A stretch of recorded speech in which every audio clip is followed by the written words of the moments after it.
Assalamualaikum dan selamat sejahtera anak-anak sekalian. Hari ini saya ingin membuat perkongsian dengan anda bagaimana cara mudah untuk menjawab soalan peperiksaan SPM, terutama sekali dalam bentuk soalan struktur, soalan esei.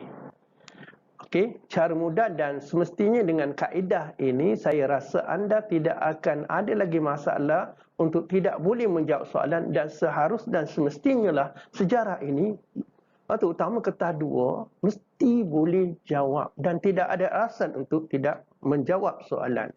Berkongsi bersama saya pada hari ini untuk membincangkan teknik menjawab mudah sejarah kertas 2.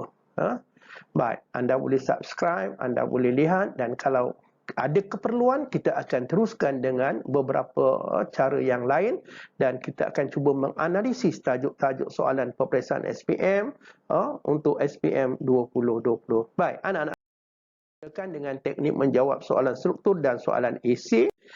Okey, sebenarnya soalan struktur ini terdapat dua bentuk. Terdapat dua bentuk soalan struktur. Yang pertama, soalan struktur respon terhad yang kita terus jawab dalam bentuk fakta. Panduan kita untuk kita menjawab soalan-soalan begini ialah apabila terdapat pada ruang kosong yang disediakan jawapan ada huruf Roman 1, 2 atau ada XY, melabel peta contohnya, nyatakan X, nyatakan Y, atau apakah X, apakah Y. Yang ni anak-anak sekalian, anda perlu menjawab dalam bentuk fakta sahaja dan tidak perlu huraian.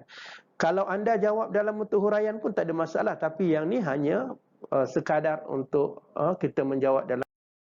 Baik, ini contoh soalan yang cikgu beri. Contoh soalan SPM 2008, soalan nombor 1, soalan struktur, soalan respon terhad dalam bentuk fakta.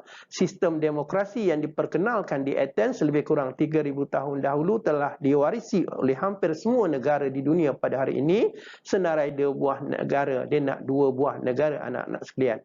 2 buah negara. Okey. Kalau 2 buah negara, berapakah yang kita nak masuk di sini? Cukup 2. Ya, anda mestilah menjawab 2 soalan. Berikan 2 soalan. Bagaimanapun, sebaik-baiknya semasa menjawab soalan, walaupun jawapan hanya diperlukan hanya 2 jawapan saja untuk lebih selamat dan lebih baik, untuk memastikan kita mendapat markah maksimum, saya mencadangkan supaya anak-anak menjawab lebih daripada 2 jawapan. Okey, ini contoh jawapannya. 2 jawapan, atau sekiranya anda benar-benar pasti bahawa jawapan yang anda beri itu betul, okey, anda boleh buat 2 jawapan. Tapi sebaik-baiknya saya mencadangkan anda sentiasa berhati-hati dan memberikan jawapan lebih daripada 2 daripada apa yang diperlukan. Baik, saya bawa satu lagi contoh. Raja di atas merujuk kepada perundangan Taman Rum. Dia nak 3, di sini memerlukan 3 jawapan. Yang ni saya mencadangkan kepada anda untuk menjawab lebih daripada 3 jawapan. Cuba lihat contoh jawapannya di sini. Okey, ini contoh jawapannya. Okey, baik. Seterusnya kita sambung melihat bincangan berikut. Contoh soalan struktur respon terbuka. Yang pertama tadi, soalan struktur respon terhad, jawab dalam bentuk fakta. Sekarang kita cuba melihat soalan struktur respon terbuka. Untuk soalan struktur respon terbuka, anda mesti menjawab dalam bentuk ayat. Apakah panduan untuk anda untuk memastikan sama ada soalan itu adalah soalan struktur respon terbuka atau respon terhad? Okey, untuk soalan respon terbuka, dia tidak ada nombor soalan di tepi. Di sini tidak ada nombor soalan, tidak ada nombor soalan. Dia hanya berikan garisan sahaja. Bila garisan begini saja, tanpa XY, tanpa nombor, yang ini anda mesti menjawab dalam bentuk huraian. Baik, seterusnya kita lihat. Dalam penandaan kertas 2, penandaan kertas 2 terutama sekali dalam soalan respon terbuka ataupun soalan esei, terdapat 2 cara. iaitu penandaan secara skor analitik dan skor rubrik. Baik.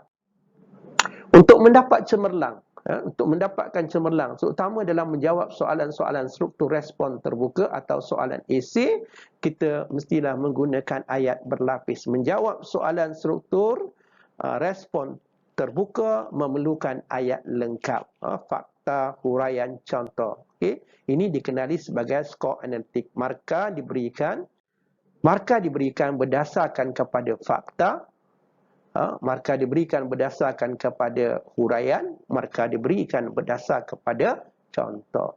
Baik, seterusnya anak-anak sekalian, kalau kita masukkan rumusan, dia akan menjadi inferen, dan inferen ni adalah penandaan secara rubrik. Peraturan pemarkahan skor rubrik apabila kaedah analitik tadi, fakta, huraian, contoh, kita tambah dengan rumusan. Apabila menjadi rumusan, dia sudah menjadi penandaan dalam bentuk rubrik penskoran. Okey, pemarkahan rubrik. Baik. Apakah dia skor rubrik? Okay, skor rubrik anak-anak sekalian ialah merupakan peraturan pemarkahan yang dinilai secara holistik berdasarkan ketepatan fakta, olahan, kupasan yang komprehensif serta matang, malah boleh membuat inferen dan laras bahasa yang gramatis dan menarik. Dalam peraturan pemarkahan rubrik tidak ditetapkan koding fakta, huraian, contoh, tetapi penandaan pemeriksa perlu meletakkan sendiri koding berdasarkan kepada wisdom pemeriksa. Okey, contoh kita lihat dekat sini, akan menandakan wisdom coding dia aras 1, aras 2, aras 3. Aras 1 aras rendah, aras 2 aras sederhana, aras 3 boleh mencapai markah yang maksimum, iaitu aras yang tertinggi. Baik, kemudian seterusnya kita lihat pemberian markah secara rubrik aras 1, 1, 2 markah, aras 2, 3, 4 markah, aras 3, 5 hingga 6 markah berserta dengan rumusan inferen. Anak-anak sekalian, markah maksimum aras 3 ni mungkin boleh mencapai lebih hingga kepada markah yang maksimum. Baik, seterusnya kita lihat, okey, dalam menjawab soalan-soalan struktur respon terbuka atau menjawab soalan esei, saya mencadangkan penggunaan formula menjawab soalan ayat lengkap menggunakan soalan di awal ayat. Bila kita nak sambung, kita gunakan penanda wacana. Kita tambah dengan fakta, huraian dan contoh. Ini contoh antara ayat-ayat penanda wacana. Di awal ayat kita gunakan soalan, tapi kalau nak menyambung ayat kita gunakan penanda wacana. Ini contoh-contoh ayat penanda wacana. Baik, seterusnya kita tambah dengan fakta, soalan, kemudian diikuti fakta, seterusnya diikuti dengan kata penghubung untuk menghuraikannya. Seterusnya kita beri satu atau dua fakta, kita beri satu atau dua huraian atau tiga huraian berdasar kepada keperluan, semuanya menyumbangkan markah. Dan seterusnya kita campurkan dengan contoh. Kita berikan contoh, satu dua contoh yang relevan, yang berkaitan dengan tajuk yang kita bincangkan, dan seterusnya diikuti dengan rumusan atau inferen. Antara ayat-ayat inferen yang boleh kita gunakan ialah hal yang demikian atau hal ini yang demikian, rumusannya, oleh itu kesimpulannya atau keseluruhannya, bergantung kepada kesesuaian ayat. Baik, seterusnya cikgu kemukakan contoh soalan struktur respon terbuka. Bila soalan-soalan, kalau kita lihat soalan hanya ada garisan, jawab dalam bentuk ayat lengkap. Okey, kita tengok contoh soalan. Soalan pertama. Apakah faktor yang mempengaruhi kegiatan ekonomi kerajaan agraria? Anak-anak cuba lihat soalan. Cuba lihat soalan. Okey, kita ambil daripada soalan. Soalan campur dengan fakta, campur dengan huraian, campur dengan contoh. Kita sudah dapat 3 markah. Dan kaedah atau teknik ini cikgu namakan teknik acuan. Macam acuan kuih, kita masukkan fakta, huraian, contoh. Baik, kita cuba lihat, kita ambil soalan. Apakah faktor yang mempengaruhi kegiatan ekonomi kerajaan agraria? Kita terus masuk, okey. Faktor yang mempengaruhi kegiatan ekonomi kerajaan agraria plus dengan tanah subur plus dengan kegiatan pertanian Okey, plus dengan padi. Okey, kita tengok. Faktor yang mempengaruhi kegiatan ekonomi kerajaan agraria adalah soalan tidak ada markah, ialah tanah yang subur. Tanah yang subur, anak-anak sekalian, adalah fakta. Kita sambung, kita gunakan kata penghubung ini kerana tanah yang subur sesuai untuk kegiatan pertanian. Contohnya menanam padi dan jagung. Kemudian kita tambah dengan inferen, hal ini demikian kerana dengan tanah yang subur akan dapat meningkatkan hasil pertanian, dapat menampung keperluan penduduk dan membantu perkembangan pesat ekonomi kerajaan agraria. Selain itu, kita masuk fakta yang kedua. Walaupun kita dah boleh mendapat 3 markah, lebih 3 markah, kita kemukakan fakta yang lain. Fakta yang kedua. Sebenarnya soalan struktur respon terbuka dengan soalan esei tidak jauh bezanya. Kita kemukakan dalam bentuk ayat. Baik, selain itu, ini adalah penanda wacana. Selain itu adalah penanda wacana. Kemudian diikuti dengan soalan. Selain itu, kita lihat faktor yang mempengaruhi kegiatan ekonomi kerajaan agraria adalah soalan, ialah bekalan air atau terdapat bekalan air. Kita gunakan hal ini kerana kata penghubung dengan bekalan air dapat mengairi kawasan pertanian. Contoh sistem pengairan di sini adalah bari, mudah bari. Baik, kita sambung dengan soalan yang kedua. Contoh soalan yang kedua, pada pandangan anda, mengapakah kawasan sekitar lembah sungai menjadi tumpuan tamadun awal manusia? Kita masih lagi menggunakan soalan. Pada pandangan saya, kawasan sekitar lembah sungai. Contoh, kita masuk fakta, masuk huraian, pada pandangan saya, ini adalah soalan kawasan sekitar lembah sungai. Pada pandangan saya, lembah sungai atau kawasan lembah sungai menjadi tumpuan kerana seperti soalan pertama tadi, kerana tanah yang subur. Ini kerana tanah yang subur sesuai untuk kegiatan pertanian, contohnya menanam gandum.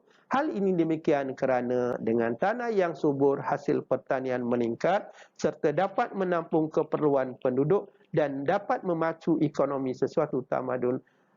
Dan kita lihat dengan ini membolehkan tamadun itu berkembang dengan pesat. Ini satu lagi contoh soalan struktur respon terbuka dalam bentuk ayat. Berapakah markah anak-anak? Di sini tidak ada markah. Lembah sungai yang subur ni adalah merupakan soalan. Tanah yang subur 1 markah. Tanah subur sesuai untuk kegiatan pertanian, huraian 1 markah. Menanam gandum 1 markah. Lihat, ini demikian adalah rumusan yang juga boleh menyumbang markah. Baik, seterusnya kita lihat. Contoh soalan ketiga. Berdasarkan pengetahuan anda, apakah kesan pembinaan bandar terancang terhadap kehidupan manusia? Anak-anak sekalian, ini menyebabkan kita tidak ada alasan untuk tidak menjawab soalan struktur atau esei. Kerana kita boleh menggunakan soalan saja, terutama soalan-soalan kebat. Berdasar pengetahuan anda, kita gunakan soalan. Berdasar pengetahuan saya, kesan pembinaan bandar terancang ialah apa?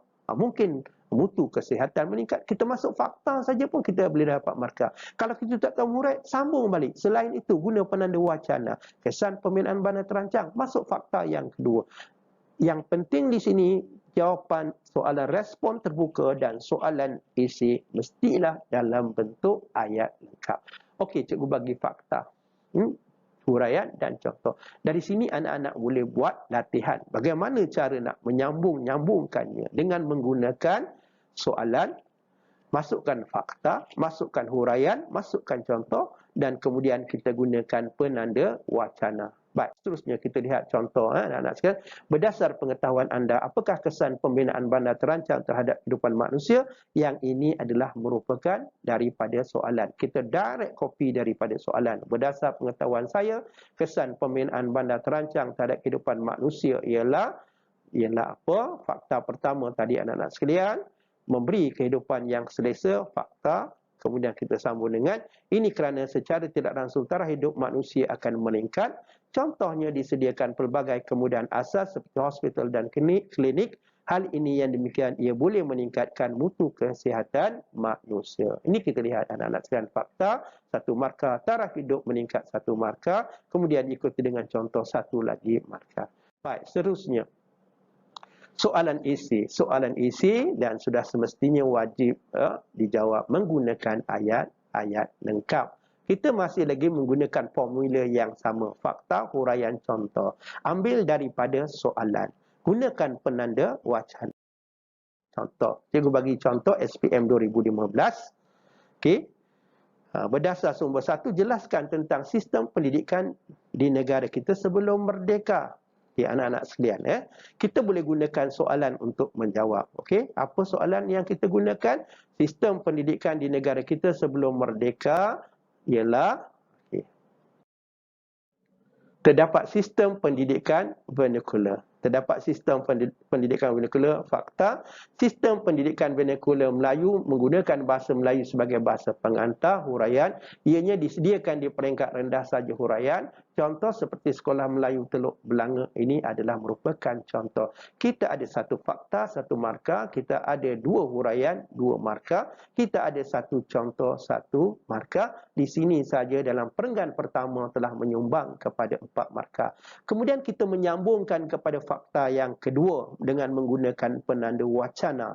Selain itu, sistem pendidikan di negara kita sebelum merdeka masih lagi mengambil soalan. Kemudian, fakta sistem pendidikan Inggeris.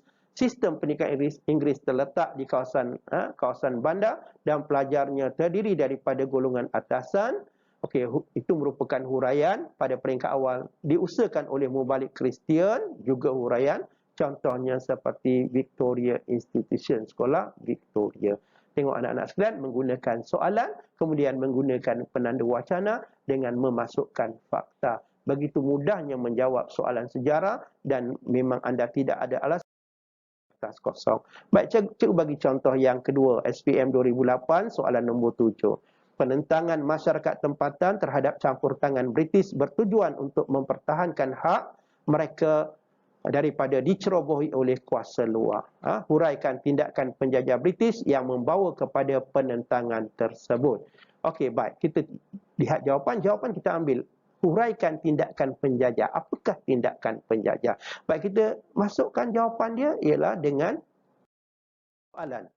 Soalan tindakan okey, cikgu beri dulu fakta-fakta. Gunakan soalan tengok fakta dan huraiannya. Huraikan tindakan penjajah British membawa kepada penentangan tersebut. Ambil soalan. Tindakan penjajah British yang membawa kepada penentangan tersebut kita campur sahaja dengan dasar penaklukan British saja sudah menyumbang satu markah.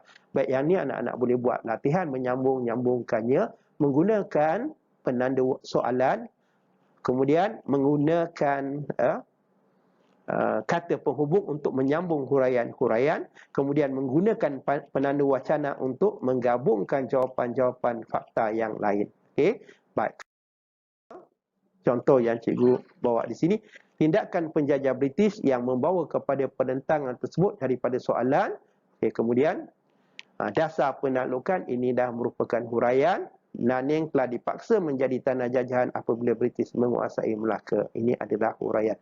Anak-anak lihat betapa mudahnya dengan menjadikan panduan. Tidak perlu kita menggunakan ayat-ayat yang bombastik, yang canggih, yang baik sehingga kita tidak boleh menjawab. Gunakan saja soalan. Menggunakan soalan atau kata tugas untuk menjawab soalan dan semestinya kita tidak terkeluar daripada menjawab soalan. Tengok soalan di sini.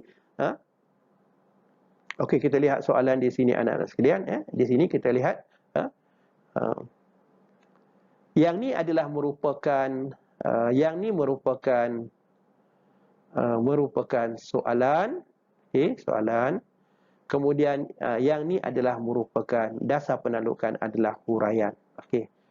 Tengok anak-anak, gunakan sepenuhnya soalan. Kalau anda tidak pandai berbahasa, anda tidak tak pandai membina ayat sini, gunakan panduan soalan saja untuk membolehkan anda menjawab soalan dan tidak meninggalkan kertas kosong. Okey, ini seterusnya kita lihat sambungan. Selain itu adalah merupakan penanda wacana. Berdasar pada fakta yang cikgu beri sebelum ini, anda boleh lihat, anda boleh gunakan contoh ini untuk praktis menjawab soalan esei. Kita lihat anak-anak sekalian, ini sambungan yang berikutnya. Okey, baik, seterusnya cikgu berhenti sampai sini dulu. Kita akan sambung pada sesi akan datang. Jangan lupa subscribe anak-anak sekalian, dan cikgu akan berikan panduan-panduan lain mudah, kertas objektif bagaimana kita nak skor dalam sesi-sesi yang akan datang. Terima kasih anak-anak, selamat maju jaya berusaha. Ingat, sejarah adalah mata pelajaran yang senang dan kita tidak ada alasan tidak menjawab soalan. Gunakan panduan soalan, gunakan panduan kata penghubung untuk menyambung ayat-ayat, terutama dalam ayat soalan struktur respon terbuka dan soalan esei. Memang cikgu tahu memang menjadi masalah kepada anak-anak untuk menjawab soalan berbentuk soalan esei, terutama anak-anak yang sederhana. Okey, sekian, kita jumpa lagi pada sesi akan datang.